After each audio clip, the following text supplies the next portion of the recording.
Humans of the cardboard. Welcome back to Just Nuts, guys. Today, we've got another top 5 video. This time we are looking at archetypes that are one single card away from being tier 1 again. Whether it's archetypes that have been tier 1 before and just need a little something to help. Whether it's archetypes that have never been there, but they kind of felt like they were one card away. You'll see when we get into the list. One more thing, do not forget, this is obviously a subjective list. Let me know your thoughts down below if there's any other archetypes you think easily could have made it. And we'll have a little talky discussion or something. Yeah. First on the list is Adamancipator. We remember Adamancipator, right? This deck was crazy. It's still been a pretty solid rogue deck, but obviously it is missing hard the presence of Block Dragon. This card is insane. It's a 10 out of 10 no matter how you look at it, and be even better now with stuff like Baronne de Fleur out. But yeah, this deck has a bunch of plus ones, has a bunch of awesome extenders. As long as you build the deck right, it feels full gas, and it can go really, really hard.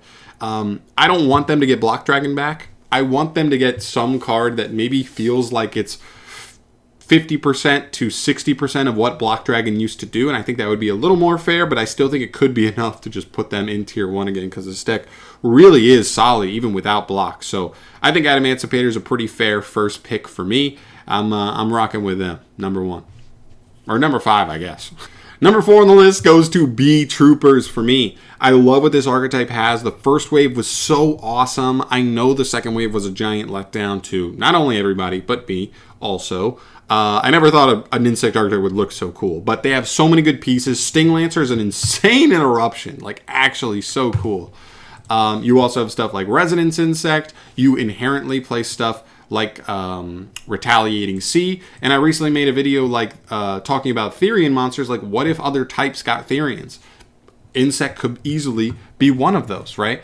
If they got a card like that, it'd allow you to rotate stuff like Resonance and Retaliating Sea super easy for just extra pluses left and right, which would be crazy, while also getting good extension. I've also talked about the possibility of, like, it does kind of feel like the extra deck for the Beetrooper stuff is missing a good Link 3. If they got an interruptive Link 3, that could be so good for the deck. They definitely feel like they're missing one more really good interruptive end board piece. And maybe if they got it, the Pure Variant could actually take off. So that's what I'd love to see for them.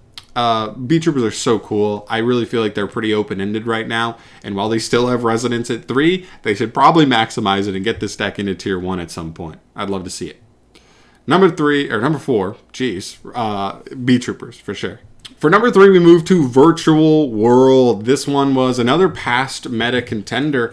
This deck has been really cool, but ever since we saw True King of All Calamities get banned, this deck has definitely fallen back a little bit. And I think it has two main problems. The first one is it's definitely missing True King of All Calamities. They feel like they don't have that end-all, be-all, crazy end-board boss monster. But I don't necessarily think that's what would fix them. Instead, I'd like to fix their other problem, which is kind of like a consistency issue. Obviously, we have awesome pieces like Chuche and Shenshin that can make up for not having stuff like the True King of All Calamities. But what I'd love to see is one more card that kind of functions sort of like Kowloon does, you know? Another card that helps you put a Virtual World face up, because if not, you can get exploited by other duelists who pretty much their game plan would be make sure they don't maintain a Virtual World name face up on the field. And if they can do that, that can literally just keep you from extending with any of the Virtual Worlds, because all of them need to target a face up Virtual World card to extend. So they can kind of lock you out of the game, and you can really struggle if you just don't see like your spells and traps to kind of get the game started. So I'd love for the deck to see another Kowloon, or maybe a search spell, like maybe just another search spell that's just actually a raw search spell. Would be really cool as well. I think that would really do more wonders for the deck, because it helped the deck play going second much easier. It helped the deck with extending through hand traps turn 1, and also just not bricking as often turn 1. And I think that could be more impactful for them as far as allowing them to consistently compete in tier 1 level play.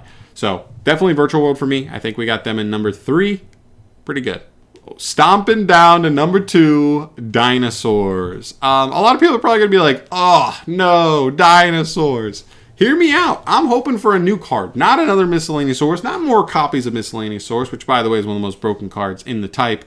Here we go. They have so many good tools already at their disposal. You have Oviraptor, one of the best Stratos monsters we've ever seen. Fossil Dig, Rhoda, but technically better. Searches 5s and 6s as well.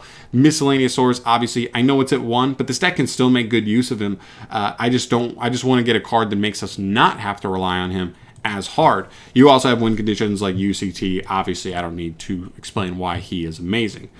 So what I'd love to see for the deck is another good extender. And I want to reference a card that we've seen as of recently, where we've seen good power creep as far as extenders in Yu-Gi-Oh! Go, and that's Exosister Malfa. This card's insane. It pretty much, like, without your normal summon, can summon herself and then summon another Exosister from deck. Now, I know you have to be careful that, obviously, if you play that card, I don't know if you can just make it say summon it and then summon any dinosaur straight from the deck, but something similar as far as making it a good extender, allowing you to play through Interruption and potentially get you 2 bodies would be really nice, especially if one of them is level 4. Whether it's itself, pull something else that's level 4, I don't care. That could work either way. The thing is, we have stuff like Evilzor, Dolka, and Lagia, and if the deck could make better use of them, this deck would go even higher, in my opinion, in terms of its ability to end on like powerful boards. A UCT plus that, and maybe another baby as well. Whatever it is, it would depend on exactly how they design this extender. But I would just want an extender that kind of replaces what Miscellaneousaurus was to the deck, so we don't have to rely on it quite as much. But the deck needs a way to play through hand traps. It's a little bit fragile for me now when I look at it. One hand trap a lot of the time on Oviraptor is going to stop you unless you see it with, see this exactly with Lost World.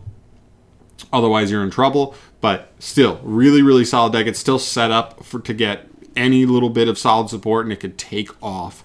I think they feel like a pretty solid, safe pick, because Konami seems to love dinosaurs as well, of course. So, got to have them on here at number 2. And the final archetype we're looking at today is Gouki. Gouki is crazy. Their mechanic is just broken. It's why they ended up, winning Nationals in North America that one year before Gumblar got hit. And yeah, they lost Gumblar. They lost a couple of the other Nightmare cards that definitely needed to go. But they're still super broken. They're insanely powerful. They all do one particular thing, and that's when they're sent from the field to the graveyard. They add any Gouki card from deck to hand. That is insane. That's actually so insane. And I think there's a couple ways, because of how insane that is, that they could go about supporting this archetype in a way that could put them in tier 1. The first one would be giving them another, actual good Gouki extender monster. Headbat's fine, but it requires you to have A, another Gouki in hand, and B, another Gouki on the field. It just requires way too much to get out and get you into extending plays. If we got, again, I referenced Malfa, if we got a card like Malfa that, in this archetype, it'll allow this deck to extend so crazy well. It'd be insane. Another thing would be spells and traps. Gouki Rematch is the only playable Gouki spell or trap in an actual competitive build, and that's not enough. I'll tell you. So what I'd love to see particularly, we could see an extender, right? We could see another extender card come out here so that you could use them both in the same turn. But what I would love to see is actually either a quick play interruption card or a trap card that's an interruptive card. Honestly, I'd prefer a card like Chuche. Going back to Virtual World, wherever that is, looking at a card like Chuche is honestly really interesting. If you got a card that was Gouki whatever, and it could target 2 Gouki monsters in your graveyard, shuffle them into the deck, or banish them to target a card on the field and pop it, that could actually be so good, because it'd give you a grind game. It'd give you a card that you can put up that's going to threaten your opponent throughout the rest of the duel. But 2, it gives you a safe route where if you can't go full combo, you can almost certainly end on at least getting that trap card set up. And you almost always end with a rematch in hand as well, so you'd have follow-up as well. It'd make your combos so much cooler, and you wouldn't have to build it every time with a super wombo combo build. You'd have a good fallback to be able to play the game regardless, which is really cool. So that would be my personal pick. The last thing would be a Link monster, whether it's they only have 1 or 2 good Link monsters, but they're both Link 3 or higher. If they got a Link 1, it could be a vanilla, and it would break the deck, I think. I think the fact that it kind of feels like Prank Kids in a way, where we looked at Prank Kids, we were like, wow, if they got a Link 1, it'll break the deck. Same thing here. If they could also get a Link 2 that's actually really good, it would work kind of how Infernobles made use of Isolde plus Hulk. It'd be something like that. But obviously that's a little more specific. And if it required 2 Goukis, the deck doesn't always put 2 Goukis on the field. Sometimes it's better just putting a warrior plus a Gouki to do combos. But, you know, we take what we get, and we can't really complain. So, all in all, I'm satisfied with it. I'd love to see a quick play spell or a trap that allows you to kind of grind in the deck and like play a slower game if you have to. But I think either of these other things, being extenders or a link monster that kind of helps break the deck, would also work with pretty good success, I think, overall. But yeah, so that's it for me today, guys. Those are my picks, top 5 there. Obviously, like I said, let me know in the comment section down below what other decks that you think could fit into this category of 1 card away from being tier 1. I picked the ones that I felt were the most close, where they just, the way their mechanic works or what cards they already have already, they're just right there. 1 good card, not even a broken card, would take them over the top and get them back up into tier 1 play. But obviously that's just me, guys. Let me know in the comment section your thoughts there. I'm out of here. Thanks for watching. Subscribe if you want to see more stuff from me down the line, and I'll see you in the next one. Peace.